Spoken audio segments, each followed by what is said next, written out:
साहब कहते हैं, अगर मनुष्य सचमुच कुछ ईश्वर के लिए करना चाहता है या कर सकता है, तो सिर्फ ईश्वर सेवा ही कर सकता है।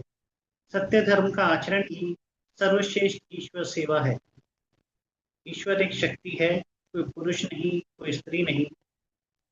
चाहे दुनिया भर के पूजा स्थान या प्रार्थना स्थान या तीर्थ स्थान नष्ट हो जावें, तो भी वह शक्ति जैसी है वैसी की वैसी बनी रहेगी। वैज्ञानिक यह भूलते हैं कि वे तथा उनका विज्ञान ये भी इसी शक्ति की देन है। सर्वव्यापक ईश्वर की पूजा कौन कर सकता है, कैसे कर सकता है? तो यह साहब ने अपने सार वचन में या ईश्वर के बारे में जो संक्षिप्त में कहा है वह यह है। उसके बाद हमने देखा है सत्य धर्म का इतिहास, ये कैसे वैदिक काल से शुरू हुआ और भृगुकुल ने इसको पूरी तरह संरक्षित रखा। और आज जो भगवान परशुराम हैं उनकी कृपा से और उनके आशीर्वाद से और पूरे ऋषिकुल के आशीर्वाद से यह कार्य इस धरा पर फैला है। और आज हर धीरे धीरे करके अनगिनत देशों में यह फैल चुका है। तो अब इसके बाद जो विषय साहब की पुस्तक में लिखा है वह है चालू धार्मिक बातें। साहब कहते हैं, प्रचलित जितने भी धर्म दुनिया में हैं, वे जब जब जिसने शुरू किए, तब उनका जो स्वरूप था वह स्वरूप पूरा का पूरा ढक चुका है ही नहीं। अब इन सब धर्मों में अगर कुछ है तो सिर्फ बेतरतीब रीति रिवाज हैं, अजीब सी रूढ़ियां हैं, अर्थहीन कृत्य होते हैं और सिर्फ अंधविश्वासों का सितारा बुलंद है। बस यही सब कुछ है और इसे ही बड़े जोरदार शब्दों में धर्म माना गया है, जबकि धर्म नाम मात्र को भी बचा नहीं है। यह साहब कहते हैं कि आज जो प्रचलित धर्म है, चाहे वो कोई भी धर्म क्यों ना हो, जिनको हम धर्म का नाम देते हैं, वो धर्म के रूप में है ही नहीं, क्योंकि जो मूल रूप में दिया गया था वह उसका शेष भी बाकी नहीं बचा है।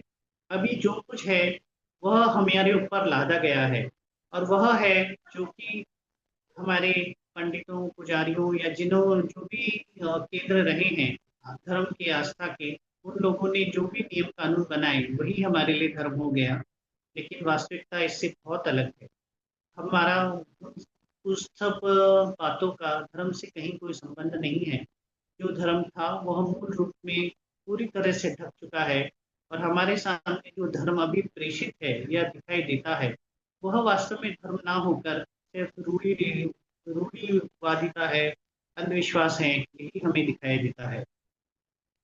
अब इन सारे धर्मों का आराध्य देवता पैसा ही है और सिर्फ पैसे की ओर नजर रखकर उसी के लिए इन धर्मों का आचरण किया जाता है। ईश्वर है या नहीं, तो कितना कम ज्यादा है, इसे पैसों की तराजू से तोला जाता है और पैसों के नापयंत्र से नापा जाता है। ईश्वर को, उसके अस्तित्व को, उसकी महानता को 100% भुलाकर, साहब कहते हैं 100% भुला दिया गया है। तो जब ये पुस्तक लिखी गई 1963 में, तब यह स्थिति थी कि साहब ये कह रहे थे कि 100% भुला दिया गया है। तो हम तो अभी ये मानते हैं कि 100% से भी अगर कुछ और प्रतिशत होता तो शायद हम उस स्थिति पे पहुंच चुके हैं। लिखने को हम लोग बहुत सारे पूजा पाठ कर्मकांड करते हैं, पर वास्तविकता में देखा जाए तो क्या वह सब धर्म का हिस्सा है? तो अगर हम उसको आकलन करें तो यही पाएंगे कि अगर धर्म होता तो ये जो परिस्थिति का निर्माण आज हमारे सामने दिखाई दे रहा है वह परिस्थिति निर्माण नहीं होती। और इसका सिर्फ एक ही कारण है कि जिसको हमने धर्म माना है वह धर्म है ही नहीं। क्योंकि धर्म इन सारे रीति रिवाजों और विश्वासों से बहुत दूर है। वो इतना आपके साथ है जितना कि आप स्वयं अपने साथ नहीं है। तो यह जो स्थिति है, यह जो आंतरिक भाव है वही धर्म है। जो बाहरी दिखाई देता है वह सिर्फ रूढ़ी रीति रिवाज है, अंधविश्वास ही है। और जो सबसे बड़ी बात है वह यह है, साहब कहते हैं कि जो भी कुछ आज दिखता है उसमें सिर्फ एक ही बात को आधार बनाया जाता है और वह आधार है पैसा। और पैसा तो खुद ईश्वर शक्ति के द्वारा दिया गया है, तो उसको क्या उसकी आवश्यकता है? तो नहीं है। तो इसलिए पैसों से किसी चीज को नापना संभव ही नहीं है। और स्पेशली जो ईश्वर प्रदत्त है, यानी कि धर्म है, या उसके अंदर की भावनाएं हैं उनको नापा जाना तो कहीं कुछ संभव है ही नहीं। ईश्वर को, उसके अस्तित्व को, उसकी महानता को 100% भुलाकर उसकी जगह पैसों की स्थापना कर दी गई है। और पूजा, इस प्रार्थना अब सिर्फ पैसा नामधारी ईश्वर के लिए होती है। इसलिए हम सब इन सब धर्मों को ठेकेदारों के धर्म कहते हैं। ठेकेदारों का धर्म साहब ने इनको प्रतिपादित किया है। ईश्वर शक्ति कितनी महान है, यह आपने इससे पहले के लेख में देखा है। जो धर्म इस शक्ति के साथ, ये बहुत महत्वपूर्ण लाइन साहब ने कही है, और ये इस लाइन को मैं वापस बोलता हूँ। जो धर्म इस शक्ति के साथ आपका निजी संबंध जोड़ सके, वही धर्म आपको चाहिए है। यानी कि जो धर्म इस शक्ति के साथ आपका निजी संबंध जोड़ सके, वही धर्म आपको चाहिए है। अगर हम इसको आकलन करके देखें तो हमें समझ में आता है कि आज तक जो कुछ हम करते आ रहे हैं, उसमें हमारे पास शायद ये विश्वास है ही नहीं कि हम ईश्वर शक्ति से जुड़े हैं। अगर यह विश्वास है तो बहुत ही आप भाग्यशाली हैं। लेकिन जब हम अग्निहोत्र का आचरण करते हैं और उसके साथ जुड़ते हैं और उससे प्राप्त अनुभवों को पाते हैं, तब हमें ये समझ में आता है कि हम ईश्वर शक्ति से जुड़ रहे हैं। तो यह जो भाव पहले नहीं था, वह भाव निर्माण होना ही यह सिद्ध करता है कि अग्निहोत्र का आचरण धर्म आचरण का एक अभिन्न अंग है। इसलिए चालू सब धर्मों को और उनकी सारी रीति रिवाजों को ध्यान में लाकर विचार करिए कि क्या उनका कुछ भी संबंध इस शक्ति से है। हर एक बार हर एक बात पर विचार करने से आपको बार बार नहीं, यह उत्तर मिलता रहेगा। इसलिए चालू धर्म अब धर्म नहीं, धंधे हैं जिनका काम ठेकों पर चलता है।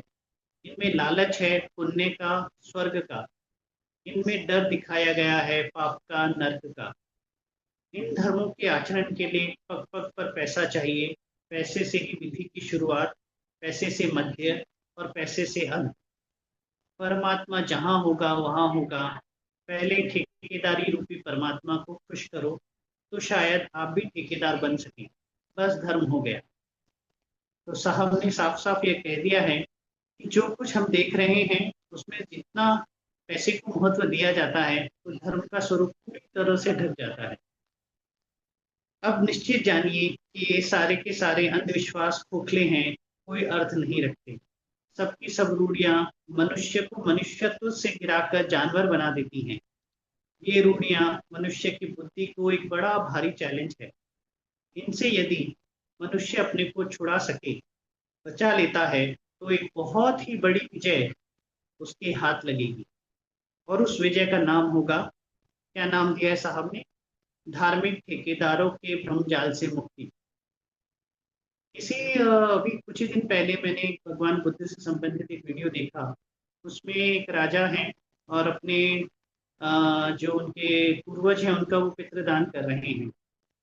तो वो जब भगवान बुद्ध उनके पास उसी समय आते हैं तो कहते हैं कि उनकी आत्मा को शांति मिले, इसलिए पितृदान हम कर रहे हैं। तो भगवान बुद्ध कहते हैं कि दो घड़े लाइए, एक घड़े के अंदर पत्थर रखिए और दूसरे घड़े के अंदर घी रखिए। फिर उसमें नदी में डालते हैं और उन दोनों घड़ों को फोड़ देते हैं। जो पत्थर वाला घड़ा होता है वजन के साथ नीचे चला जाता है, और दूसरा जो घी वाला घड़ा होता है, वो जब फूटता है तो उसमें से घी निकलता है और वो ऊपर तैरने लगता है। तो भगवान बुद्ध कहते हैं कि अगर आपने जिंदगी भर कंकड़ पत्थर बोए हैं, तो आपको डूबना निश्चित है। आपके यहाँ से जाने के बाद आप उसका कुछ उद्धार कर लें, यह संभव ही नहीं। जो उद्धार करना है वह तो जीवन रहते ही करना है। वह जो सत्कर्म करना है वो जीवन के काल में करना है। आपने जीवन तो बिना अच्छे कर्म करे निभाया, और सिर्फ पितृ पक्ष को शुद्ध करके क्या आप उनके किए गए कार्यों को से उनको मुक्ति दिला सकते हैं? संभव ही नहीं है। और दूसरा घी है जो पूरी तरह शुद्ध है, तो वह हर परिस्थिति में भी तैर रहा है, उसको ईश्वर तैरा रहा है और उसको मतलब उद्धार हो रहा है। तो दोनों ही परिस्थिति है कि जैसा कर्म करोगे वैसा फल मिलेगा। यह गीता का सिद्धांत भी है कि कर्मण्यवाधिकारस्ते मां फलेषु कदाचन। ऐसा जब भगवान श्री कृष्ण कहते हैं, तो यही कर्म का सिद्धांत भी है। इसलिए जीवन भर आपने असत्य कर्म किया हो और आप ये चाहें कि कहीं पे जाकर कोई पूजा पाठ करके या कोई विधि विधान करके आप उससे मुक्ति पा लेंगे, तो ये बहुत बड़ा अपने आप को भ्रम में रखने जैसा है। साहब कहते हैं, मठ मंदिर मस्जिद गुरुद्वारा इस कविता में प्रचलित धर्म और उनके ठेकेदारों का जोरदार वर्णन किया है। उसे फिर से दोहराने की यहाँ जरूरत नहीं, परंतु यह पढ़ते समय वह जो कुछ भी लिखा गया है उसमें ध्यान से लेने का है।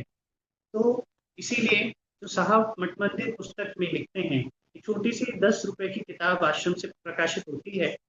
इसमें साहब ने कहा है, और श्री जी ने इस किताब को कहा है ये धर्म प्रचार की गीता है। इस किताब के लिए श्री जी का ये कथन है। छोटी सी चौपाइयां जैसा है, उसमें साहब लिखते हैं, मनो त्यों की बकबक करते, फले तो ईश्वर अच्छा कहते, नहीं फले तो स्थान बुरा है, वरना कोई ग्रह बिगड़ा है। ग्रह की शांति धर्म समझते, भ्रम के चक्कर में है रहते, ईश्वर मालिक ग्रह नौकर है, स्पष्ट बात भूले क्यों कर है। हिंदू मुस्लिम सिख ईसाई बौद्ध पारसी जैन बहाई, हर मजहब की यही है हालत, पैसा ईश्वर पैसा मालक। स्वार्थ सिद्ध करने का बहाना, मूर्ति पूजा या की प्रार्थना, कहो नमाज या और नाम दो, मतलब परस्त ये सभी जान लो। इसी वजह ईश्वर छुप जाता, पैसा है अपने को पुजाता, धर्म नाम का खेल खेलते, सभी है अपनी जेबें भरते। धर्म नाम का सिक्का चलता, दुराचार अधर्म पनपता, धर्म नाम का डंका पिटता, खुला डोंग पाखट है पलता। धर्म नाम की शोहरत होती, तन फंद की जाल बिछाती, धर्म नाम की नौबत बजती, जनता की जेबें है कटती। ठेकेदार है खुल्लम खुल्ला, रंगे महात्मा शास्त्री मुल्ला, पीर फकीर मुजाविर काजी, संत महन पंडे पंडित जी। साधु सन्यासी बाबा जी, भिक्षु लामा मुनि मनोजी, रेवरेंड फादर ज्ञानी ग्रंथी, नामों की भरमार है हो। खाली नाम बड़े हैं होते, अंदर बाहर पूरे रहते, इन्हें प्यार है खुद अपने से, नहीं डरे बिल्कुल ईश्वर से। जो बाद में साहब कहते हैं, नास्तिकता को फैलाते हैं। इनके लिए विशेष उद्बोधन साहब का है। कहते हैं, नास्तिकता को फैलाते हैं, फिर भी आस्तिक कहलाते हैं। इनको ईश्वर ज्ञान नहीं है, जनता का कल्याण नहीं है, जनता के भोलेपन से ही पनपे इनकी ठेकेदारी, बात बात में धर्म डूबता, इनको पूजो तभी बचता। संभल कर इनसे खूब रहो सब, धर्म का नाम बिगाड़े ये सब, पूजा खुद अपनी है कराते, ईश्वर को बदनाम है करते। इनका कहा अगर ना मानो, डरे ईश्वर का लगे दिखाने, किस्सा गढ़कर बातें बनावे, अनुभव औरों के बतलावे। खुशी ना खुशी परमात्मा की, किन किन बातों से है होती, उन सबको ये यूं बतलाते, मानो खुद है कुंजी रखते। तो साहब का यह कहना है कि यह जो कुछ हम देख रहे हैं धर्म के नाम पर, उसमें सिर्फ पैसे को ही महत्व है, और पैसों को लेने वाले जो लोग हैं वह वास्तव में अपने आप को बहुत ऊंचा साबित करते हैं और लोगों को भ्रम में डाल के, क्योंकि आज परेशानियां दिक्कतें मानसिक तनाव स्थिति इतनी खराब है कि हर व्यक्ति इतना डरा हुआ है, इतना संशय में है कि उसके पास उसका कोई इलाज ही नहीं दिखता है, क्योंकि धर्म पूरी तरह से विलुप्त है। जब धर्म विलुप्त है तो यह होना ही है। इसलिए जब विलुप्तता धर्म की रहेगी तो निसंदेह बाकी लोग इसका फायदा उठाएंगे और हमको इसकी वजह से बहुत सारी परेशानियां झेलनी पड़ेगी।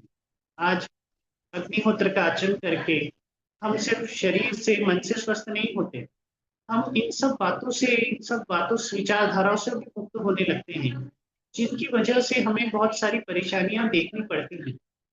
तो यह हमें देखने की बात है। आगे साहब कहते हैं, यहाँ हमें प्रचलित धर्मों के बारे में एक विशेष बात यह कहना है कि हर एक व्यक्ति यह समझता है कि अभी तो नौकरी धंधा इत्यादि, बाल बच्चे छोटे हैं इत्यादि, घर गृहस्थी की झंझटें बहुत हैं इत्यादि, इन सब कारणों से धर्म तथा ईश्वर की ओर ध्यान देने की फुर्सत ही कहाँ है। पहले इन सब झंझटों से निकले तो फिर कुछ करेंगे।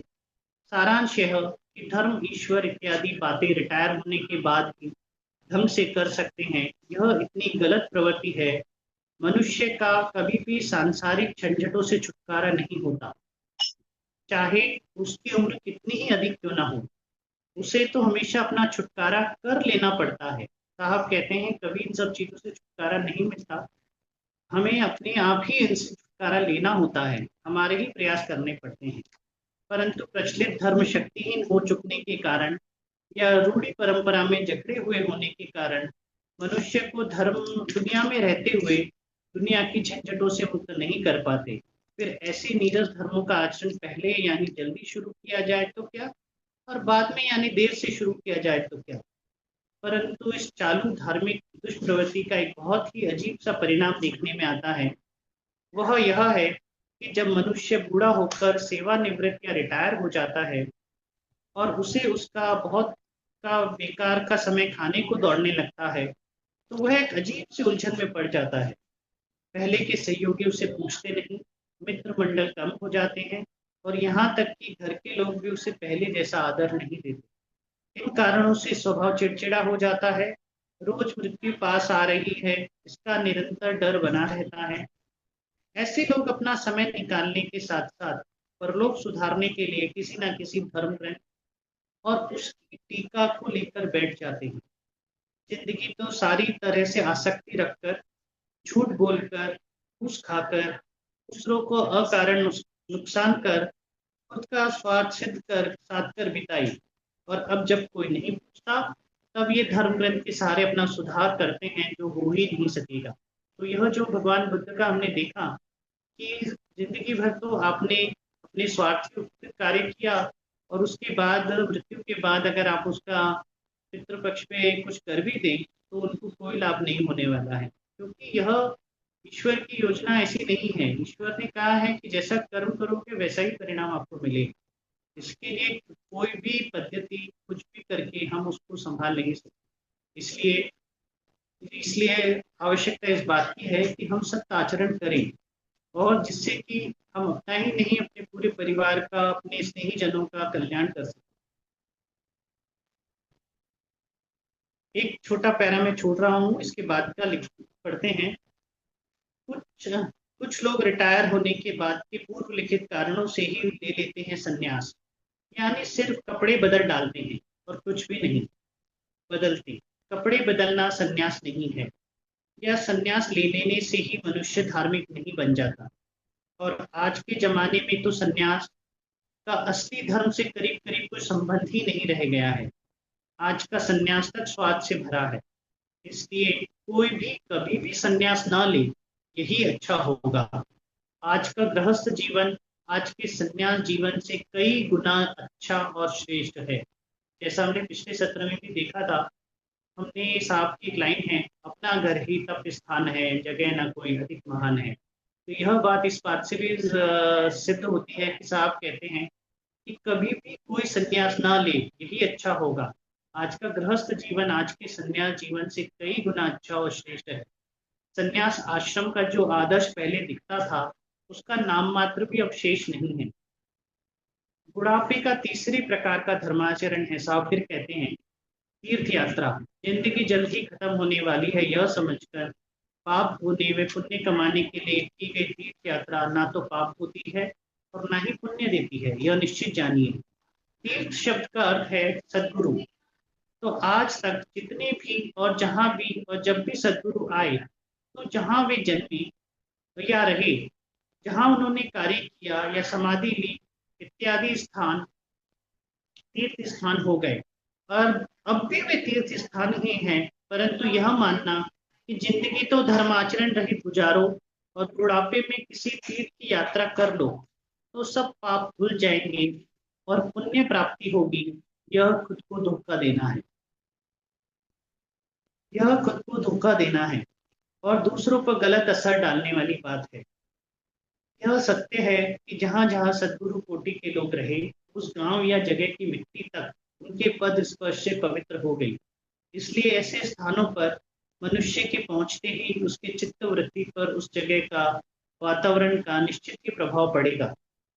परंतु फिर इस यात्रा से लौटकर घर आने पर चित्रवृत्ति जैसी पहले थी वैसी की वैसी बन जाती है। फिर तीर्थ यात्रा और खासकर बुढ़ापे में की हुई तीर्थ यात्रा का कोई महत्व नहीं है। दूसरे, आजकल इन तीर्थ स्थानों को वहाँ के पंडितों ने तथा ठेकेदारों ने अपने खुद के अत्यंत लालची मनोवृत्ति के कारण अजीब सी दुर्गति बना रखी है। तो यह साहब कहते हैं, कुछ भाषण में इसका छोड़ रहा हूँ, उसके बाद का आगे का पढ़ता हूँ। यानी सबसे अच्छा उपाय यही है कि तीर्थ यात्रा की झंझट से मनुष्य पड़े ही ना। उसका अपना गांव या शहर ही तीर्थ स्थान है और उसका अपना रहने का घर उस तीर्थ स्थान का मंदिर या मस्जिद है। यही भावना सुखकारी है और यही सत्य भी है। फिर साहब जो अंतिम पैरा है उसमें कहते हैं, प्रसाद या तबर्रुक का महत्व भी चालू धर्मों में बहुत देखा जाता है, जिसका आशय भी समझ में नहीं आता। प्रसाद खूब चलता है, खूब बंटता है, यहाँ तक कि अगर आप चंदा भेजें तो पोस्ट द्वारा डाक से आपको आपके पास चाहे जहां से प्रसाद आ सकता है।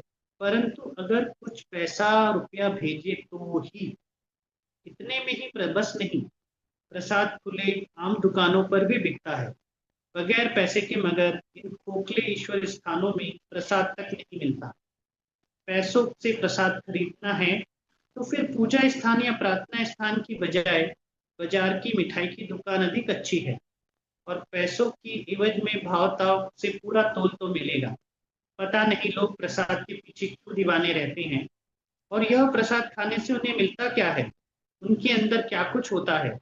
तो कुछ नहीं मिलता और कुछ नहीं, प्रसाद केवल ढूंढ है। तो कुछ नहीं मिलता और कुछ नहीं होता। असली ईश्वर प्रसाद तो यही है जो आप दोनों समय अपने घर में बैठकर घर में ही शुद्धता से बनाया भोजन करते हैं। इससे अच्छा और श्रेष्ठ कोई प्रसाद नहीं। जिसे यह दोनों समय का भोजन मिल रहा है, उसे और किसी प्रसाद की कोई आवश्यकता नहीं। जिसे जितना भी नहीं मिलता जिसे इतना भी नहीं मिलता, वह ईश्वर शक्ति से यह प्रार्थना करे कि उसे यह प्रसाद मिले। चालू धार्मिक फिर साहब लिखते हैं, चालू धार्मिक बातों के विषय में क्या और कितना लिखें, जितना चाहे लिख सकते हैं, क्योंकि सभी बातें करीब करीब इसी प्रकार की हैं। और इसीलिए तो इन धर्मों की रूढ़ियों की हथकड़ियों से मनुष्य को जल्दी से जल्द छुटकारा पा लेना बहुत ही जरूरी है। कोई धर्म पूजा में अटक कर रह गया है, कोई गंडे ताबीजों में अटका है, कोई तंत्र मंत्र में अटका है, कोई अंधविश्वासों में फंसा हुआ है।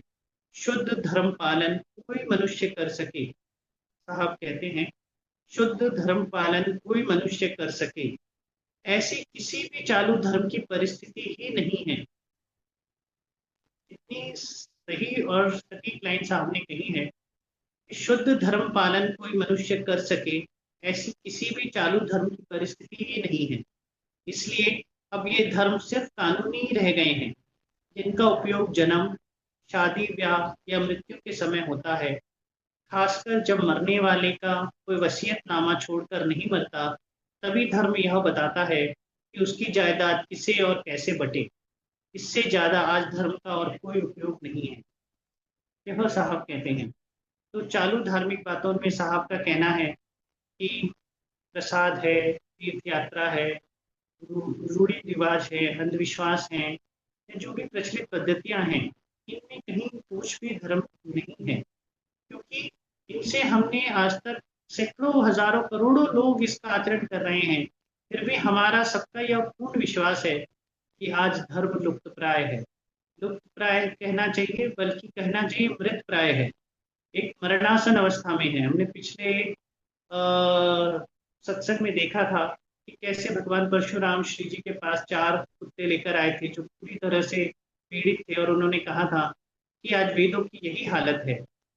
तो 1944 में जब ये स्थिति भगवान परशुराम ने कही थी, तो आज तो हम 2026 में हैं, और ये 2026 में स्थितियां खराब ही हुई हैं, अच्छी नहीं हुई हैं। बस एक ही चीज अच्छी हुई है कि दूसरी तरफ से साहब द्वारा जलाई गई क्रांति ने रूप लेना शुरू कर दिया है, और यह क्रांति है अग्निहोत्र की क्रांति, सत्य धर्म की क्रांति। तो वह उसको जितना फैलना है फैल के देख ले। पर उसके कोई भी प्रयास सफल होने वाले हैं नहीं, क्योंकि यह क्रांति उन सब क्रांतियों के ऊपर भारी पड़ने वाली है और धीरे-धीरे करके ये सारे धर्म लुप्तप्राय होके मृतप्राय हो जाएँगे और सत्य धर्म मृतप्राय से पूरी तरह से विश्व में प्रसारित हो जाएगा। यही इस क्रांति का परिणाम होने वाला है। यह निश्चित जान लीजिए, क्योंकि ये ईश्वरीय योजना है। अगर मेरा और आपका योजना होती, तो निस्संदेह ये कभी भी पूरी होने वाली नहीं। लेकिन जब इस परम शक्ति की यह योजना है, तो कोई दुनिया की कोई ताकत इसको रोक ना सकती है, न रोक पाएगी। कितने भी प्रयास क्यों ना कर ले, यह संभव ही नहीं है।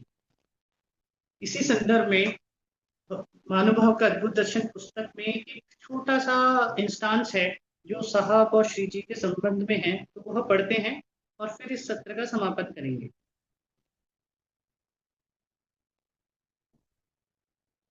ये पेज नंबर है 73। महानुभाव का अद्भुत दर्शन पुस्तक में साहब ने लिखा है, मतलब साहब ने नहीं, जैन भैया ने लिखा है, 13 जून 1957 की सुबह उनके आश्चर्य, उनके मतलब साहब के, उनके आश्चर्य की कोई सीमा नहीं रही, क्योंकि उन्होंने देखा कि महाराज श्री उन्हें प्रथम उपदेश दे रहे हैं, अर्थात पोद्दार साहब को अपने अनुयायी के रूप में स्वीकार कर रहे हैं। महाराज श्री ने इस दिन उन्हें ध्यान के लिए सीधे और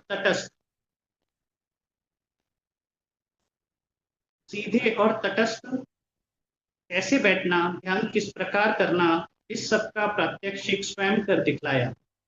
फिर पोद्दार साहब को भी बैठाकर देखा कि पीठ गर्दन तनी हुई है कि नहीं। पोद्दार साहब को कि बार बार होते रहने वाले दौरों के कारण इतनी छूट दी गई कि अगर दौरों पे रहो तो यह सब करने की जरूरत नहीं है। यह भी कहा गया कि 4-5 मिनट तक भी बैठो तो बहुत है। ये साहब को श्री जी ने अनुयायी के रूप में जब 13 जून 1957 को स्वीकार किया और प्रथम उपदेश दिया, यह वह घटना है। उसी उसी दौरान इस बार के दौरे में गाड़ी रिपेयर होने तक उनका निवास मठ में हुआ था। इस बीच तरह तरह की शंकाओं का समाधान महाराज श्री से प्रश्न करके पोद्दार साहब कर लेते थे। उन्होंने ज्योतिष के बारे में पूछने पर उन्हें वही उत्तर मिला जो कि उनको अपेक्षित ही था। श्री जी ने कहा, फलित ज्योतिष के चक्कर में कभी भी ना पड़ा जाए, ऐसा महाराज श्री ने कहा था। जैसा कि अभी साहब ने धर्मपाठ पुस्तक में लिखा भी है कि कोई गंडा ताबीजों में अटका है, कोई ग्रहों में अटका है, तो यह ही श्री जी ने भी कहा साहब को कि फलित ज्योतिष के चक्कर में कभी भी ना पड़ा जाए, ऐसा महाराज श्री ने कहा था। वैसे ही संसार त्याग की कोई आवश्यकता नहीं है। मनुष्य गृहस्थ आश्रम में रहते हुए परम पद प्राप्त कर सकता है। उनसे कहा गया, तुम्हारी प्रगति अलौकिक और लौकिक दोनों मार्गों पर होगी। पोद्दार साहब ने गीता पढ़ने न पढ़ने के बारे में पूछा तो बताया गया कि उसके श्लोकों में जो अर्थ और टीकाएं दी जाती है उन्हें मत पढ़ो। इच्छा ही हो तो मूल संस्कृत श्लोक ही पढ़ो। अर्थ ना समझो तो समझा दिया जाएगा, परंतु तुम्हें कोई धर्म ग्रंथ पढ़ने की आवश्यकता ही नहीं है। हमने तुम्हें अनुभवों द्वारा ही ज्ञान देने का तय किया है। यह साहब श्री जी ने साहब को कहा, पर यह सिद्धांत तो हर सत्य धर्म अनुयायी के लिए लागू होती है कि सत्य धर्म को समझने का एक ही तरीका है कि उससे प्राप्त अनुभव। जैसे जैसे हम इस मार्ग पर आगे बढ़ते हैं, आज वैसे वैसे जो अनुभवों का हमारा भंडार होता चला जाता है, वही हमें इस मार्ग पर आगे बढ़ने के लिए प्रेरक होता है। आज इतने हजारों लाखों लोग अग्निहोत्र से जुड़े हैं, तो उसका कोई आधार है क्या? उसका सिर्फ एक ही आधार है, उन सब लोगों के अपने अपने अनुभव। तो इसलिए यह बात जो श्री जी ने साहब के लिए कही, वह हम सबको लागू होती है और उसकी शुरुआत अग्निहोत्र से प्राप्त अनुभवों से शुरू होती है। ये तथा ऐसे ही अनेक प्रश्नों के समाधान कारक उत्तर उन्हें प्राप्त हुए। इस 13 जून के रोज और बाद के 2-3 दिन काफी आनंददायक बातें हुई। फिर पोद्दार साहब अक्कलकोट छोड़ते समय वहां के रिवाज के अनुसार महाराज श्री के पास प्रसाद लेने गए। सबके साथ उन्होंने भी हाथ बढ़ाया, परंतु उनसे मना करते हुए कहा गया, हमने तो हमेशा के लिए नाश्ता खाना तुम्हारे साथ बांध दिया है, तुम्हें प्रसाद की क्या आवश्यकता। तो जब सत्य धर्म का आचरण यानी अग्निहोत्र से जो कड़ी शुरू होती है और ईश्वरीय प्रसाद का आनंद हम लेने लगते हैं, तो यह जो दिखाई देने वाले प्रसाद हैं, जिन्हें हम खाकर बहुत महसूस करते हैं कि हम यह ले रहे हैं, दिन प्रतिदिन जो सूर्योदय सूर्यास्त के समय जो हम अग्निहोत्र की आहुति देते हैं और वातावरण को हम उसका ऋण चुकाते हैं, तो एक तरह से हम जब उसे लौटाते हैं तो एवज में जो हमें देता है वही ईश्वर के द्वारा हमें दिया गया प्रसाद है। शुद्ध वातावरण, मन, शरीर और मन की स्वस्थता, मन के अंदर, विचारों के अंदर धर्म का, ईश्वर का की स्थापना को महसूस करना, यही वास्तव में हमारी उपादेयता है। तो यह जो दिन सुबह और शाम को हमें प्रसाद ईश्वर शक्ति दे रही है, यही वास्तव में प्रसाद है। बाकी जो तथाकथित प्रचार प्रसाद है, तबर्रुक है जिन्हें कहा जाता है, यह सब कहने को प्रसाद है पर इससे हमें कुछ नहीं मिलता, बल्कि इनको हम ज़्यादा पैसे देकर, ज़्यादा खर्चा कर कर लेते हैं, जबकि हम इसको वास्तव में देखा जाए तो ना तो हमें वो क्वालिटी मिलती है और ना ही क्वांटिटी मिलती है। तो हमें यहाँ समझना चाहिए कि हमें इन सब जो भी प्रचलित पद्धतियाँ हैं, रूढ़ी रिवाज है, उनसे दूर आना है। ऐसे ऐसे शुद्ध स्वरूप को अपनाना है जिससे कि हम धीरे धीरे करके उस ईश्वर शक्ति के जो वास्तविक स्वरूप है उसको महसूस कर सके, और वो महसूस सिर्फ एक ही द्वारा हो सकता है, हमारे अनुभवों द्वारा। और ये अनुभव सत्य आचरण से, धर्म आचरण से धीरे धीरे परिपक्व होता चला जाता है। हमारा आत्मविश्वास बढ़ता चला जाता है। हम लोग इस मार्ग पर धीरे धीरे करके बढ़ते हैं, तो हमारे अंदर का जो आनंद है वही आनंद दूसरे लोगों को अग्निहोत्र से जोड़ने और अग्निहोत्र करने के लिए प्रेरित करता है। आप कहेंगे कि हमने कहा और बहुत से लोगों ने अग्निहोत्र शुरू किया, नहीं। यह जो अग्निहोत्र के आचरण के बाद आप में जो आनंद विद्यमान है, उस आनंद को दूसरा व्यक्ति महसूस करता है, और जब वो महसूस करता है तो उसको समझ में आता है कि जरूर यह अग्निहोत्र के आचरण से ही इनमें थोड़ा कुछ अलग है। तो जरूर अलग कुछ नहीं है, अलग सिर्फ एक ही है, अग्निहोत्र का आचरण, और उसके पास से जो आनंद मिल रहा है, जो अनुभव मिल रहा है, वही दूसरों को अग्निहोत्र करने की प्रेरणा देता है और उनको उस मार्ग पे आगे बढ़ने के लिए राह प्रशस्त करता है। धन्यवाद।